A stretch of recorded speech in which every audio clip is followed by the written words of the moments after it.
आप देख रहे हैं SPN9 न्यूज। SPN9 न्यूज में इस वक्त की बड़ी खबर मध्य प्रदेश से आ रही है। आपको बता दें कि मध्य प्रदेश विधानसभा चुनाव से ठीक पहले बीजेपी अपने रूठे और नाराज चल रहे नेताओं को मनाने और उनकी घर वापसी की कवायद में जुट गई है। पूर्व मुख्यमंत्री उमा भारती को मनाने शिवराज सिंह चौहान पहुंचे हैं। उनके बेहद करीबी प्रीतम सिंह लोधी की पार्टी में वापसी का ताना बाना बुना जाने लगा है। प्रीतम का दावा है कि पिछले 15 दिनों में शिवराज से लेकर केंद्रीय मंत्री ज्योतिरादित्य सिंधिया सहित बीजेपी के 4 दिग्गज नेता उन्हें वापसी का न्योता दे चुके हैं, जबकि पिछले साल अगस्त में ब्राह्मण समुदाय पर टिप्पणी करने की वजह से उन्हें निष्कासित कर दिया गया था। ऐसे में सवाल उठता है कि 10 महीने में क्या बदला गया है जिसके चलते बीजेपी प्रीतम लोधी की वापसी करवाना चाहती है।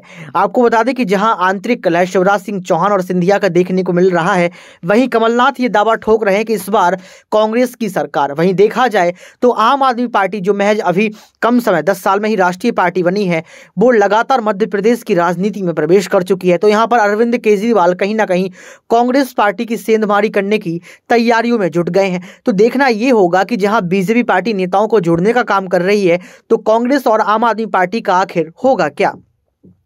आपको बता दें कि प्रीतम सिंह लोधी को पिछले साल अगस्त में ब्राह्मणों और कथावाचकों पर विवादित बयान देने के चलते बीजेपी से निष्कासित कर दिया गया था, लेकिन विधानसभा चुनाव की तपिश के साथ उनकी वापसी के संकेत मिलने लगे हैं। आपको बता दें कि प्रीतम लोधी लगातार सुर्खियों में है। पिछले 15 दिन के अंदर बीजेपी के 4 बड़े नेता उनसे बीजेपी में शामिल होने के लिए कह भी चुके हैं कि आप प्रीतम जी बीजेपी में वापस आ जाइए। लेकिन बड़ा सवाल ये उठता है कि क्या ज्योतिरादित्य सिंधिया से बड़ा चेहरा प्रीतम लोधी का है? क्या सिंधिया से बड़ा चेहरा उमा भारती का है? क्योंकि लगातार देखा जाए तो सिंधिया वही जो है चेहरे थे जिसने शिवराज सिंह चौहान को फिर से सीएम कुर्सी पर बैठा दिया था।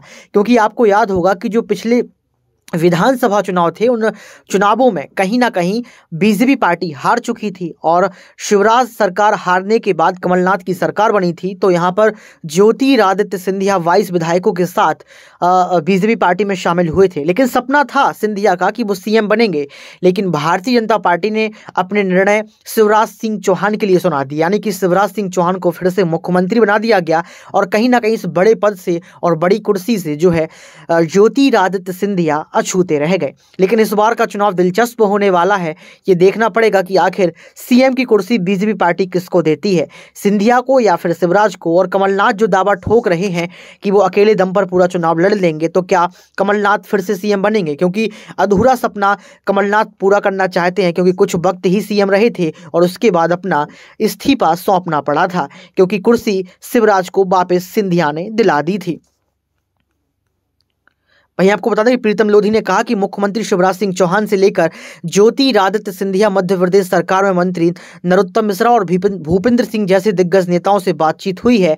अब देखना ये होगा कि क्या शिवराज सिंह चौहान की ये चाल काम आएगी, क्योंकि लगातार देखा जाए तो प्रीतम सिंह लोधी, उमा भारती और तमाम नेताओं को जोड़ने का शिवराज सिंह चौहान पूरा प्रयास कर रहे हैं। आज के लिए सिर्फ इतना ही। देखते रहिए SPN9 न्यूज।